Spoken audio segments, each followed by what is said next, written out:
Maayong adlaw kini tanan ani sa kita kini ang inyong katuang nga programa sa TV Apulia Punto Argumento gipanguluhan ug gipangunahan sa Lay Catholic Apologies International. Sir Arjuseno uban ko ninyo sa kadali lang nga panahon aron na panagisgot sa mga butang nga may kalimbigitan sa atong pagtuong Katolika. So karon na ako'y tagaan og tawag ining reaksyon. Kay yun ang atong gipost nato kaganina mahitungod atong reaksyon nato nga tawag ining katibitaw nga sani kay katibet tong direksyon nato nga pastoy.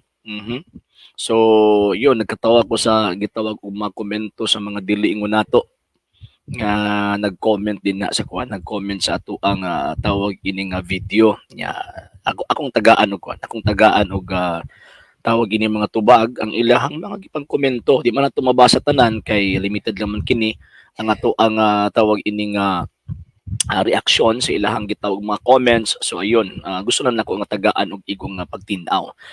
Okay, so yun ako aning dakuon kay para at least makita ninyo ang kwan, makita ninyo ang tawag ini mga comments. Okay, so di mo ni. Okay, so dito si Mr. Pasculado sabi niya, "Hoy, kung dili pastor kay pastura kay babae man, aw kisa mo supak ninyo ana."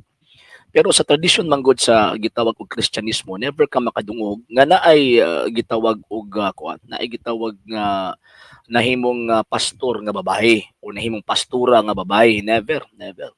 Kani nga tawag ining mga babae kaniadto, Maria Magdalena, katong si Marta ug si Maria, kato pa ubang mga babae, ilabi na ang inahan sa atong Ginoong Kristo, never gyud nahimong pastura, di ba? Ano man kay wala man na sa tudlo sa mga apostol nga ang babae pwede mahimong pastura. Pero sa tinuod lang kitang mga Katoliko man gud ta nagbawal sa mga babae magtudlo. Ang Santa Iglesia Katolika Apostolika Romana wala magbawal sa babae nga magtudlo mahitungod sa iyang gitawag doktrina, pero naay gitawag og pero kuto ba didto sa tawag anang level ba nga under sa gitawag og mga pari. Yun. Ya wala man tay mga pari nga babae. Napig nagkatawa po ko diri sa isa nga tawag ini nag-comment na ganina nga wala ba daw ko kabalo nga naaday tawag ining pari daw nga babae di man to Romano Katoliko sa Aglipayan man sa Aglipayan man to di man to Romano Katoliko. Di lang ta magpakaignoy ba. Okay, Sir Eric Milla nagmisang Katoliko na asab sila singgit-singgit nagdala pa og megaphone kaya gani. Pero actually naatay ko atay tawag ining gitan-aw karon nga megaphone, dako usab to nga megaphone pero mahal-mahal pud lagi.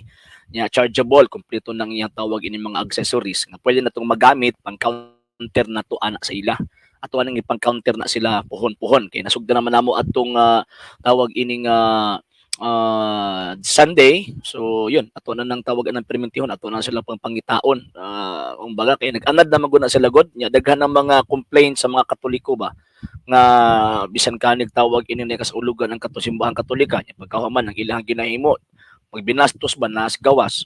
So mo na abangan po ninyo yan. Okay, sabi pa niya wala sila respeto ang Ginoo ra ang mahibalo kanila. Kaya gani eh. Okay, Mr. Si Mio Lastimoso, kini katawa ko sa iyang comment, sabi pa niya, kaibigan Katoliko Romanong Pagano Constantino. Asa ka ni nakadungog ning mong tawhan nga chismis no? Bilib ko aning maong tawag ini mga tawahan na sagad sa mga membro sa mga pastoy o mga pastuya. Hilig kaayo mag-imbento og story. Asa mo sila kabasa nga naay Romano Katolikong Pagano? Ambot na nga, siguro basin na sila nabasa nga tawag ining comics pero wala may Romano Katoliko nga Pagano.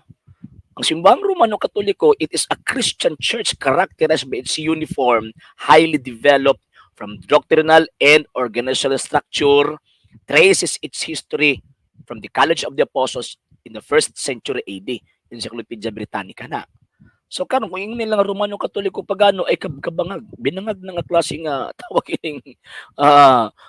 ining panguna-una.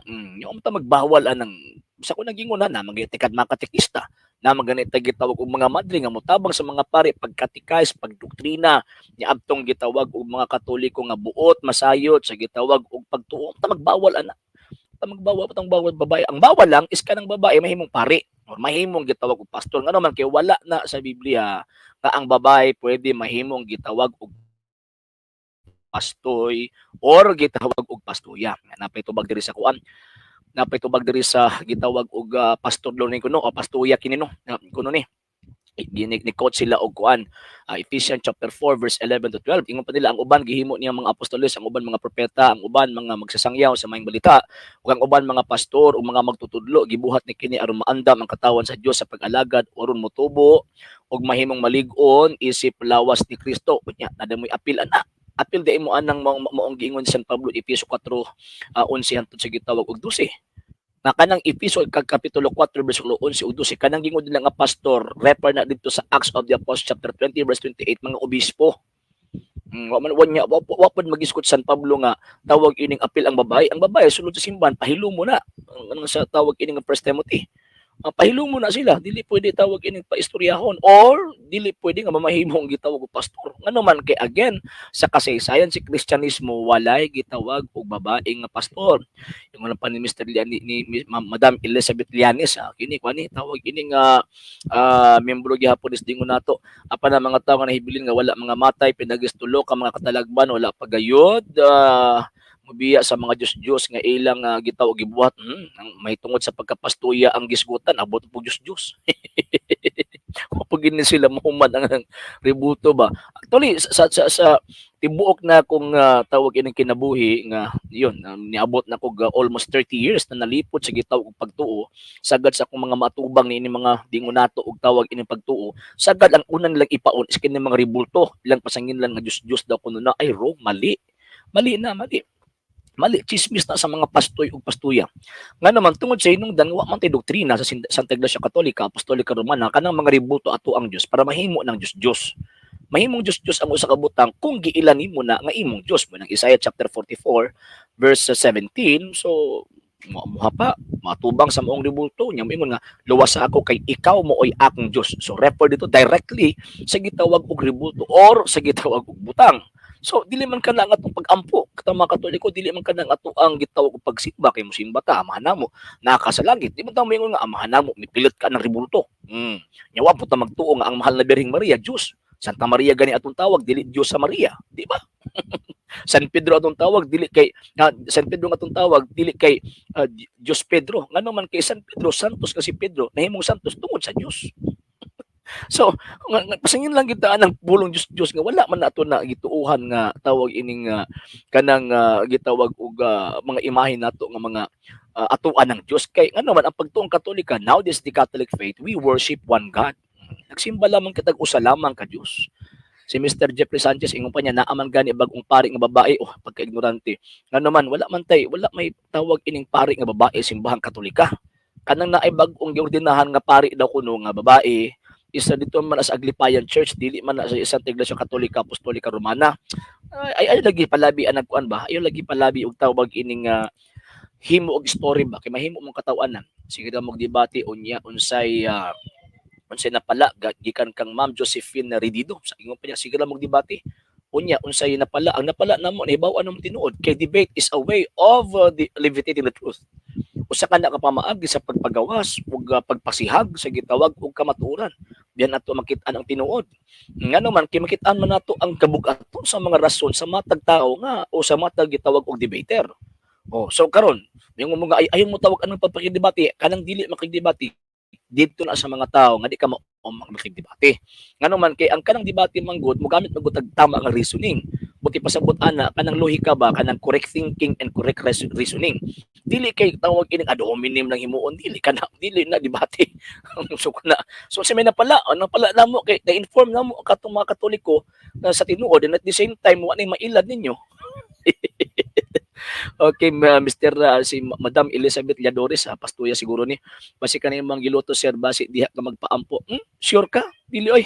Di sige tawag og bala ang kasulatan na ay tawag ining magampo para namo na nas langit dili kay mga pastuya nga naa di sa sa kilid-kilid nga mo kini tagkirig. Kung magsakit ka kay gasa anas balang espiritu yati ra. Anya ginsan po yung pagkabalo nga gasa na sa gitawag og balang espiritu ng ilahang tawag ining gihimo. Di ay mga supot man na sila. Buti pasabot kanang moong gitawag og mga tawhana or mga bayhana, mga pundok na ang gitukod og tao. Mga self-proclaimed pastoy na sila or pastuya. Ngano man tungod sa hinungdan wa nay koneksyon sa Ginoong Hesukristo. Ngano man nanulpot lang man na sila sa 15, 16, 17, 18 to 20th century. So dili na pwede kuan. Dili na tawag ining natong tawag inang base nga makaingon ta nga tinuod na sila kay nagwali. Dili man tanan nga nagwali. Tinuod na. Ngano man tungod sa hinungdan mismo gani ang balaang kasulatan si Kristo mismo nag-ingon dili ang tanan nagtawag kana og Ginoo makasulod sa gingharian sa langit apil ni sila kano man kinama sila sa gawas sa Iglesia Katolika Apostolika Romana. Okay, so yun, ingon pa ni Redido, kapoy og paminaw ninyo, Ginoo rin hibaw, perfect na to tanan, yati ra. Mo ni lisod aning tawag ining mo mga tawhana, kun di ka ganahan na minaw, kung di ka ganahan mo tanaw, di ayaw tanaw, ayaw paminaw, kung di ka ganahan, di ka mo komento ka pa.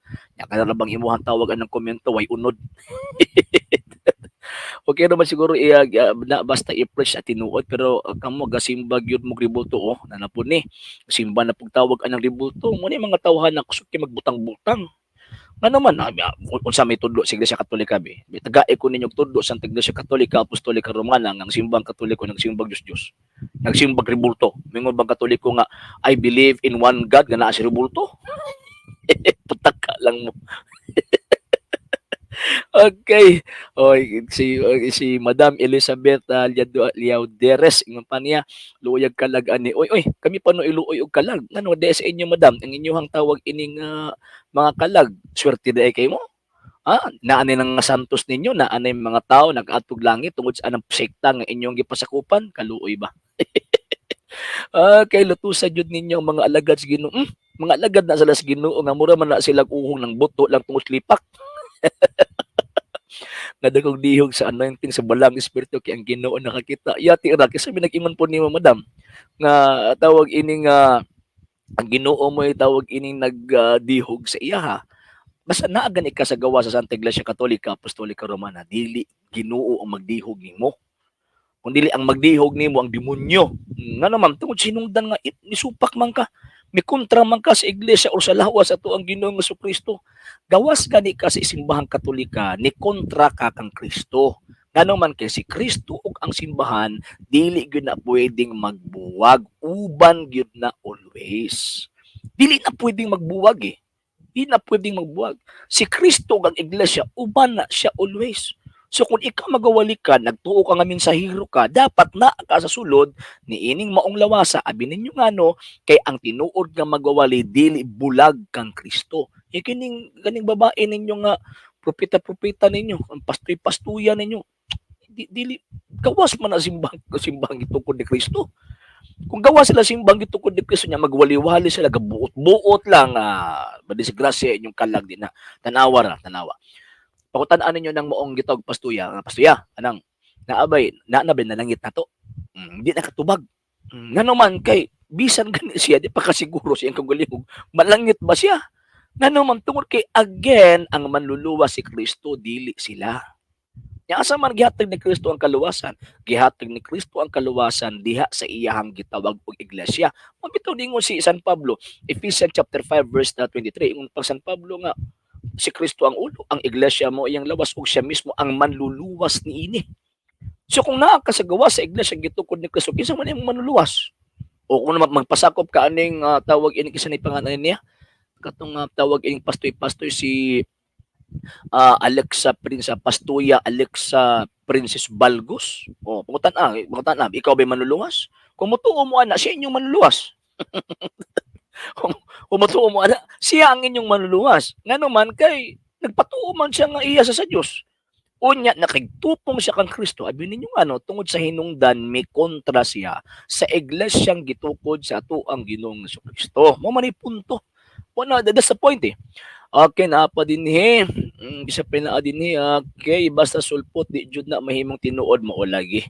Ang bagong mayang balita Biblia 4:24 ang Dios espiritu katong magasimba kaniya kinahanglan magsimba espiritu kamaton. Ay mo na ginabuhat sa mga Katoliko mabaton na ay misa simbahon ang Dios pinaagi sa espiritu o kamatuoran. Nya kining maong simbahan 1 Timothy chapter 3 verse 15 mao ang haligi og patukuranan sa tanang kamatuoran. Mao man na. Saon man giulipon man Catholics tanang bisyo, mao ba? Sure ka, ang kanang gitawag og pagbisyo manggod, choice mo gud na sa tao. Kanang paghimog maayo o pagbuhat og bisyo, choices ta sa tao. Kung tinuod ka nga iya ni Kristo, kung tawag ining gusto gini mong i-profess ang pagtuong Katolik, di ba? Sirach chapter 1 verse 28, kinahanglan magmatinud-anon ka sa imong relihiyon. So obligado ta. So kung tawag ining di ta magmatinud-anon sa relihiyon at atuan ang choice. So kanang gingon ninyo nga mga bisyo-bisyo nga naa sa mga Katoliko, dili mo na mo itudlo sa Iglesia Katolika. Nagtuo mo nga wan agibadlong sa mga pari, di lagi badlong na morally. Pero ang problema, choice gyud sa ubang gitawag og mga tawo nga magpabadlong. Pero di po tanan. Nga naman kay out of 89 million Catholics nga milukop sa tibuok Pilipinas, makita nimo pipila lang kabuok ng pabadlong. Majority of us naningkamot nga magkinabuhing tarong. Muna kadaot ninyo kay mura mog yawa. Ang yawa manggod, walay laing nakita gawa sa sala sa tao.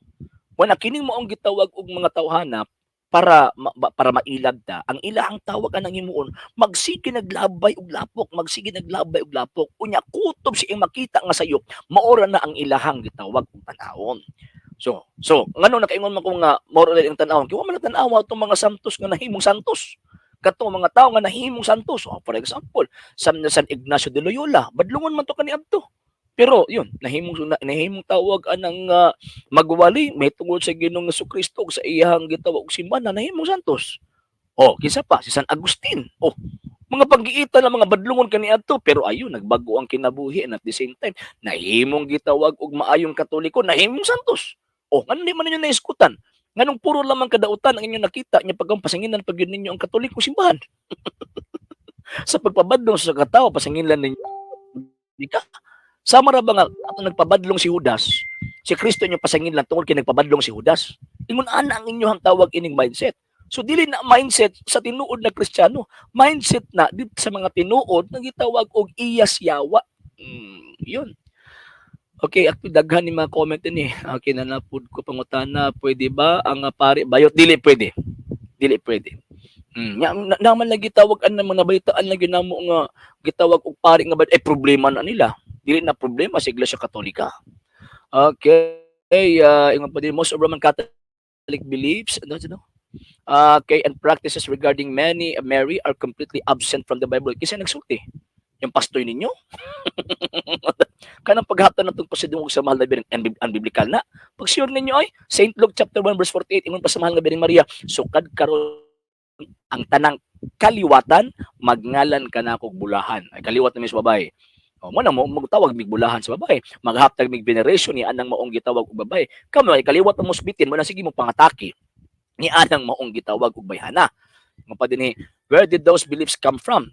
The Roman Catholic view of Mary has far more in common with the Isis Mother. Mao ba? So ang buti pasabot, ang katong patay na nga pagtuos mga pagano inyong gibangon ay mo nagasulti ni San Pablo. Di asa gitawag og Roma, instead of mutuo mo sa Dios, dito na hinuon mo mutuo ni atong gitawag mga Diyos niya pag inyo paging ipariha sa gitawag og pagtuos mga Kristiyanos. Mga yabag din mo mga tawana. Okay, katawa ko ano nila. Ano ra sa dani, what is the origin of the Roman Catholic Church? Ang origin simbahang Katolika, ang Ginoong Jesucristo mao'y nagtukod ni ining maong gitawag simbahan ni adtong tuig 33. Okay, daghan na kaayog tawag ining nga mga comment. Katawa ra ko ni mga comment. Ang inyong reklamo sa mga sulpot kay wala sa Biblia. Pero ang reklamo sa mga sulpot sa inyo hanaag yung tanan sa Biblia. Kinsa kahay sayop ani nga rutina. So ang buti pasabot basta magsulti ka nga naa sa Biblia tinuod na ka. Sure nimo ay sa diyang ang yawa nakig-ergo kang Ginoong Jesucristo nagkutog Biblia wa man himong tinuod ang yawa. Mo na nga bisan pag sige mo reklamo simbahang Katoliko nga tawag ining nga mingon mo nga sayop na kamura pinagunahuna nga tawag ining nga sayop na magpabiling gimong butbot ngano man tungod kanang inyong pundok dili mang iyang Kristo. Ana ha? So mo nang ato ang tawag ining bantayan so man nagkatawa ko nining maong gitawag og mga comments sa atong mga higala nga mga dili Katoliko kay hala daghan nagkitawag ang nag-comment kay grabe yung reklamo gid nila. Ano mang hilabot man daw ko mo wala ko nang hilabot igo na ko nitubag. Okay, so wala pa nakapag-follow sa tuang page. I-follow nyo itong mga page. RJ Roland Sandra Second TV, Apolia Punto Argumento, Kuya Apologist TV page. Okay. pwede sa mo mag-send din na og Facebook stars. And also sa ato ang gitawag mga channels sa wala pa nakapag-subscribe, subscribe ninyo nga mga channels dali Catholic Apologist International Official sa ato ang tawag ining RJ Sandra Second TV, Kuya Apologist TV, and Barrio Kawayan na Religious Forum. And pwede sa mo mag-send din na og super sticker, super chats, and super thanks. And yun sa mga Katoliko kung gustong mutabang sa ato ang gitawag og programa, pwede ninyong ipadala ang inyong tabang pinag mga account numbers na nakaroon sa mga screens kana nagdagang information, o pwede sa mo mag-message sa atong page kung bayari mo sa inyong pagpada. Sige lang pohon ug padapod.